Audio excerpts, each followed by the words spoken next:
Good morning. आज आपण बघूया आलू पराठा. त्यासाठी मी घेतला आहे थोडासा कांदा, थोडी कोशिंबीर, एक मिरची आणि इथं बटाटे मस्त उकडून आणि सोलून घेतले. मग बटाटे आपण मस्त असे मॅश करून घ्यायचे.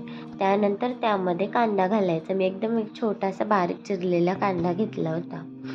तर एक मिरची ॲड करायची आणि भरपूर सारी कोशिंबीर ॲड करायची. मग ॲड करायचं थोडंसं जिरं आणि थोडीशी हळद, 1 चम्मच लाल मसाला, चवीनुसार मीठ.